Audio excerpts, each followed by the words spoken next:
Barely finished it. One more lap, Casey would have had me again. So, man, they really.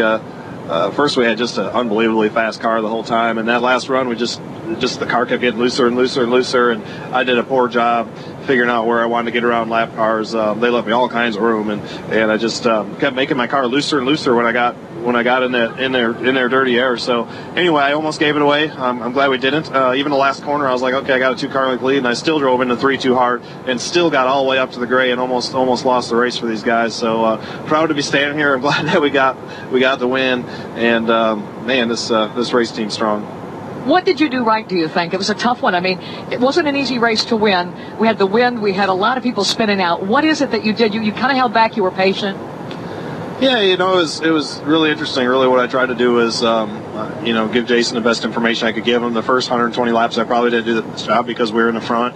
I just stayed on the bottom, and we had really fast lap times. And other people were looking for grip and moving around. I really wasn't. So in a way, when we got shuffled back with people's different pit strategies, it was almost helped us. Because I had to really look around the track for grip and try some different things. And when the sun came out and the rubber got on the track, we realized that we needed to work on our cars. So Jason made an awesome call for a great adjustment there at the end. I didn't know what I wanted, honestly. I was like, man, it's kind of tight here and it's kind of loose there, and he made the right adjustment. So he did a great job. Sounds like this is a winning combination. You could see it when you were standing up there. Are you feeling so much at home with him now? And after a win, and you just roll on from there and a pole. Yeah, I mean, before we ever got to the racetrack, I've really all off season and since we put this deal together, I just had a really, really strong feeling about it.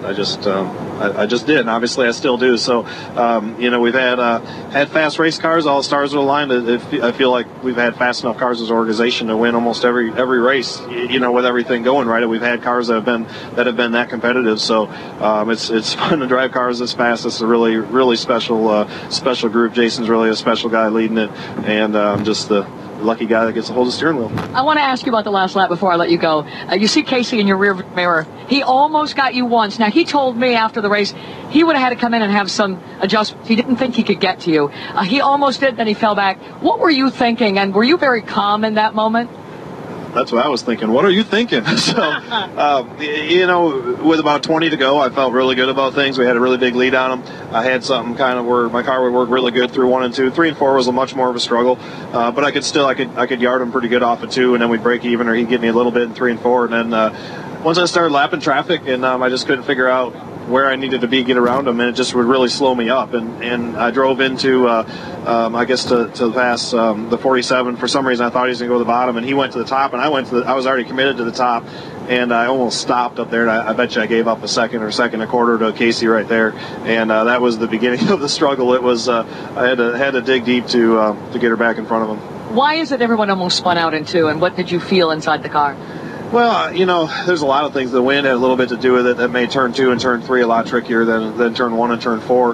But it's tough. The track's got a ton of grip, so you bring a tire that does not have very much grip, and you're depending on all the air. And when you get in turbulent air and put the wind on top of that, it just it's real easy for it to get away from you. All right, last thing. If we turn over here, your little girls, they've been sitting in a pile of confetti, and actually they've learned how to throw confetti at the cameras so that it makes a great shot. And everybody has got some great shots of your little ones. But what is the most meaningful part of all of this to you, just sort of enjoying this celebration?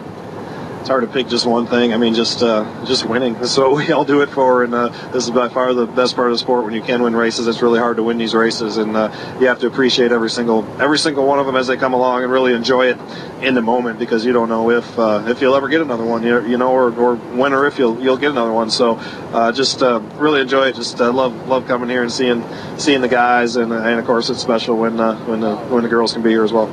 Listen, you go enjoy it. Congratulations on a hard-fought win at a tough racetrack. Nice job, Matt Kansa. Yeah, thanks, Claire. All right, Matt Kansa, really enjoying it. Getting a little emotional. I asked his PR person after he teared up when I interviewed him after he got the pole. And she told me, she said, well, those 2 little girls have had a lot to do with that. He is just having the time of his life. He's funnier than he's ever been, more emotional than he's ever been. And obviously, it is a huge, huge moment for him to stand here. You never know when you're going to one. I think you never know when you're going to get another one. I think we're going to see a lot more out of this team because Jason Ratcliffe and Matt Kenseth are incredibly strong. Well, I interviewed them